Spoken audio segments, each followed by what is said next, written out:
تو یہاں جو ہم نے ابھی ناظرہ پڑھا ہے، اس میں اللہ تبارک و تعالیٰ نے یہ آیت نمبر 81 سورۃ آل عمران کی جو ہے تیسرے پارے میں، یہاں اللہ تعالیٰ نے انبیاء کرام کے ایک عہد کا ذکر فرمایا، میثاق کا، دوسرے لفظوں میں انبیاء کے حلف کا ذکر فرمایا۔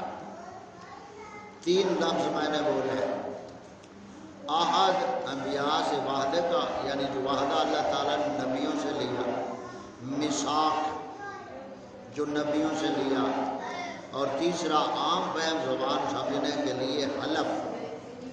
انبیاء سے اللہ تعالیٰ نے یہ حلف لیا جو قرآن پاک کا آج ہم نے رکوع پڑھا ہے، اس میں اس حلف کا ذکر ہے۔ تو یہاں سے سامعین بھی اور آپ تمام طلباء جو ہے یہ توجہ سے بات میری سنیے گا کہ جب بھی ملک پاکستان میں کوئی بھی نیا بادشاہ بنتا ہے، صدر بنتا ہے یا چیف بنتا ہے، جو بھی عہدہ بڑا ہوتا ہے تو ان سے حلف نامہ لیا جاتا ہے۔ یہ آپ سنتے رہتے ہیں، ٹی وی میں بھی اکثر حلف نامہ لیا جاتا ہے۔ تو یہ جتنے حلف نامے ہیں، یہ جو کتاب ہے 73 قوانین پاکستان، اس کے آخر پہ یہ سب حلف نامے لکھے ہوئے ہیں۔ وہاں سے وہ پڑھ کر حلف جو اٹھاتے ہیں، یہ ٹی وی پہ آپ اکثر دیکھتے ہیں۔ وہاں بات کیا ہوتی ہے حلف میں؟ پہلے یہ جو صدر ہوتا ہے وہ اس کے جملے میں مفہوم عرض کر رہا ہوں کہ میں سب کے دل سے حلف اٹھاتا ہوں، قسم کھاتا ہوں کہ میں مسلمان ہوں۔ قرآن کریم آخری کتاب ہے اور نبی کریم صلی اللہ علیہ وسلم تمام نبیوں کے آخری نبی ہے، اور تمام مقتضیات یعنی جو ضروریات دین ہے اس پر میں ایمان رکھتا ہوں، ان کو مانتا ہوں، یہ ہوتا ہے۔ اور آگے جب دوسری بات آتی ہے تو وہ بات کیا ہوتی ہے کہ میں صدق کے دل سے حلف اٹھاتا ہوں کہ میں پاکستان کا اور اس کے آئین کا وفادار رہوں گا۔ ماننے کے لیے حلف ہے قرآن پاک یعنی اور نبی پاک اور اللہ تعالیٰ کا۔ ماننے کے لیے یہ کہا جاتا ہے کہ میں مانتا ہوں۔ جب وفاداری کی بات آتی ہے تو کہتے ہیں پاکستان کا وفادار رہوں گا۔ اب یہ منافقت آپ کی سمجھ میں آئی ہے؟ بہت دیر بعد آئے گی۔ وفاداری اسلام کے ساتھ کیوں نہیں؟ جب وفاداری کا لفظ آتا ہے تو کہتے ہیں پاکستان کا وفادار رہوں گا، اور جب ماننے کی بات آتی تو کہتے ہیں اللہ کو مانتے ہیں، حکم اعلیٰ کا، اقتدار اعلیٰ کا مالک اللہ تعالیٰ ہے، قرآن حق ہے، آخری کتاب ہے، نبی آخر الزمان ہے، مانتا ہوں میں۔ یہاں ماننے کی بات ہے۔ اب جب وفاداری اور چلانے کی بات آتی ہے تو ملک اور قانون کا حلف اٹھایا جاتا ہے کہ وفاداری میری ملک کے ساتھ ہے۔ ادھر صرف ماننا ہے دین کو، چلانا نہیں، نافذ نہیں کرنا، چلانا نہیں ہے، ادھر صرف ماننے کی حد تک ہے۔ چلانا قانون انگریز کا ہے اور وفاداری پاکستان کے ساتھ ہے، اسلام کے ساتھ نہیں۔ یہ سب سے بڑی منافقت ہے جو حلف ناموں میں یہ بدھ و ملا اور پیر اور یہ عوام بیچاری، جیسے وہ ان پڑھ عوام تھی نا بنی اسرائیل میں، ان کو جیسے وہ دھوکہ دیتے تھے، ان کے جو شاطر ملا پیر ہوتے تھے، آج کے اس دور میں ان حلف ناموں کو یہ ملا اور پیر نہیں سمجھ سکے کہ یہ منافقت کیا ہے۔ کہتے ہیں جو حلف اٹھاتے ہیں قرآن کا، بھائی یہ کیوں نہیں اٹھاتے کہ جیسے اٹھایا کہ قرآن کو مانتا ہوں اور اس قرآن کو عمل بھی اس پہ کروں گا، یہ کیوں نہیں آگے؟ تو وہاں منافقت ساری ظاہر ہے۔ تو ماننے کے لیے قرآن پاک ہے، اللہ تعالیٰ ہے، لیکن چلانے کے لیے انگریز ہے۔ اور وفاداری کس کے ساتھ ہے؟ پاکستان کے ساتھ۔ وفاداری کس کے ساتھ ہے؟ پاکستان۔ اسلام کے ساتھ وفاداری نہیں ہے۔ یہ المیہ ہے اصل۔ اب مسٹر کی ساری تقریریں جو آپ کو بتائیں سنتے ہوتے ہیں آپ نیٹ پہ، تو اب آپ کو ہوش کے نافل لینے چاہیے کہ ہم کتنی گہری دلدل میں گرے ہوئے ہیں۔ تو یہاں جو ہم نے پڑھا ہے اس رکوع میں اللہ تعالیٰ نے نبیوں کے حلف نامے کا ذکر کیا، اور یہاں دونوں باتیں ہیں، ماننا بھی ہے اور مدد بھی ہے۔ مدد کا مطلب ہے نافذ کرنا، یہی ہے، اور اسی دو لفظوں پہ ہم آ جاتے ہیں، ساری آیت میں وقت زیادہ لگے گا۔ تو اللہ تعالیٰ یہاں فرماتا ہے نا وَلَا تَنْصُرُنَّ لَا تُؤْمِنُنَّ بِهِ، تو تم ضرور اس پر ایمان لانا۔ کس پر؟ یعنی نبی آخر الزمان صلی اللہ علیہ وسلم پر تم ضرور اس پر ایمان لانا۔ وَلَا تَنْصُرُنَّ، اور اس کی مدد بھی کرنی، یعنی تمہارے دور میں اگر میرے محبوب آ جائیں تو اس کی مدد کرو گے اور اسی طرح احکام کو نافذ بھی کرو۔ تو مدد سے مراد کیا ہے؟ نفاذ، عملی طور پہ نافذ کرنا۔ تو یعنی جو حلف نامے یہ پاکستان کے حلف نامے ہیں، ان میں ایک شک پہ تو عمل انہوں نے کیا منافقت سے، لَا تُؤْمِنُنَّ، بے ایمان رکھتے ہیں، اور وَلَا تَنْصُرُنَّ کو چھوڑ دیا، کیونکہ صدیق اکبر رضی اللہ تعالیٰ نے جب خلیفہ بنے اور تو انہوں نے کہا کہ مانتا بھی ہوں اور اسلام کو چلاؤں گا بھی۔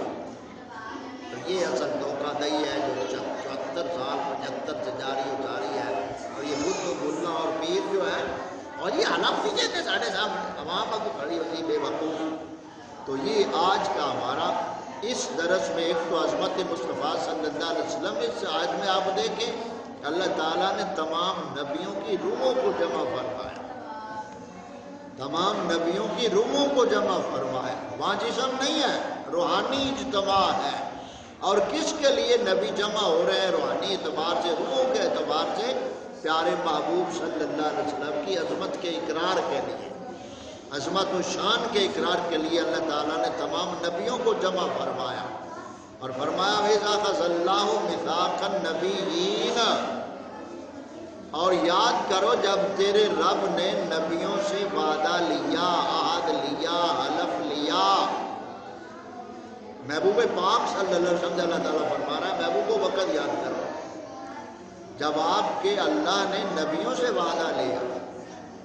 اب وہاں تو روبے ہیں اور قرآن نبیین فرما رہا ہے، تو یہاں سے یہ مطلب بھی آپ سمجھ لیں کہ یہ سکولوں کی کتابوں میں آپ کو بابی دیوبندی کی طریقیں نظر آئیں گی، اور یہ سیرت کی کتابوں میں لکھا ہوتا ہے کہ 40 سال کے بعد نبی بنے، 40 سال کے بعد نبی بنے، یہ لکھا ہوتا ہے کتابوں میں۔ نبی بننا اور ہے، نبوت کا اعلان اظہار اور ہے۔ اگر 40 سال کے بعد نبی بنے تو رب نبیوں کو کیوں فرما رہا ہے جو روح میں ہیں؟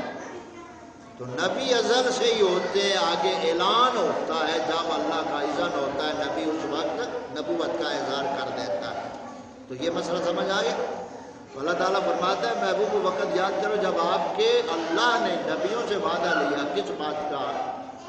آگے وہ بات بتائی جا رہی ہے، لما آتیتکم من کتاب و حکمت، کہ میں جو کچھ تمہیں دوں اے نبیوں، جب میں تمہیں کتاب اور حکمت دوں، دی نہیں ہے ابھی، دوں، تو تم نے کیا کرنا ہے؟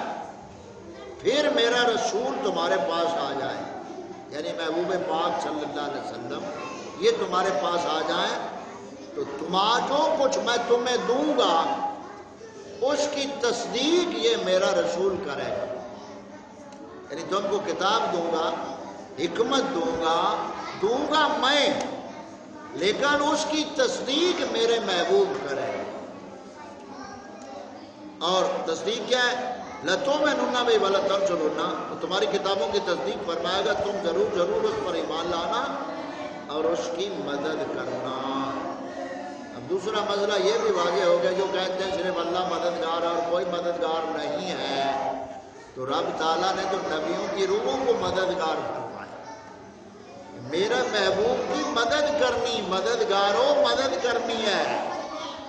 اور آگے فرمایا اللہ تعالیٰ نے کالا اقررتم، کیا تم کہا فرمایا تم سب اقرار کرتے ہو اس بات کا کہ ہم ایمان بھی لائیں گے اور مدد بھی کریں گے؟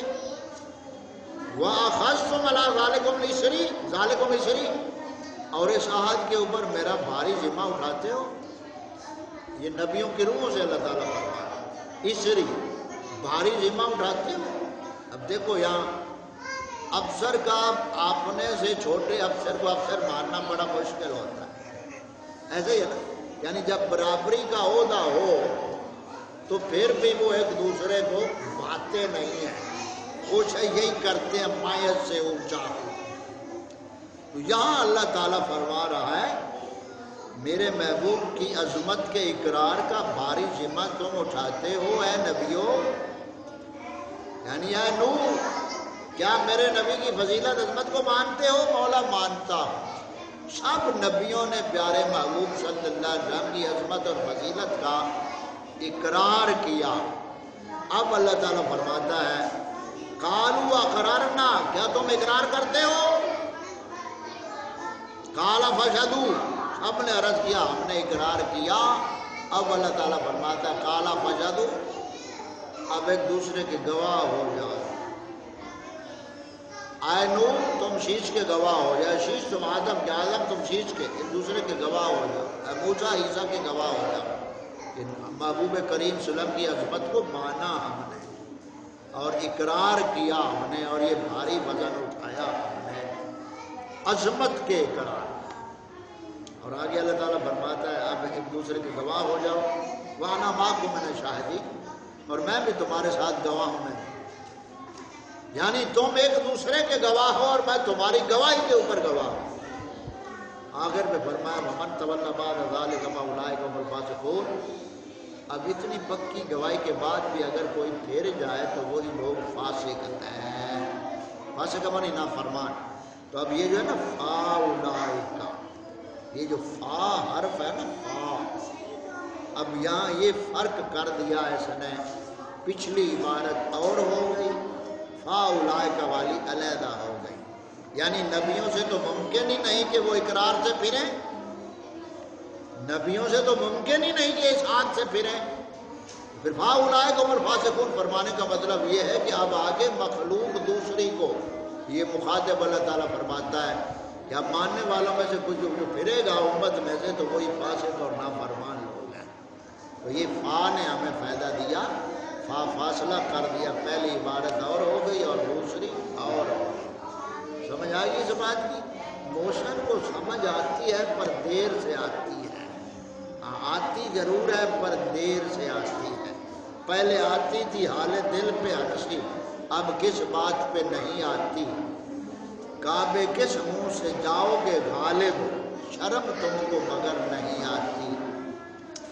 تو یہاں بات ختم کرتے ہوئے اب سب بچے توجہ میری طرف کریں، سیدھے کر بیٹھو سب بچے، توجہ میری طرف کرو، اسے بند کرو بھائی۔ اب دوسرے سبق کی طرف چلتے ہیں، بند کر دو۔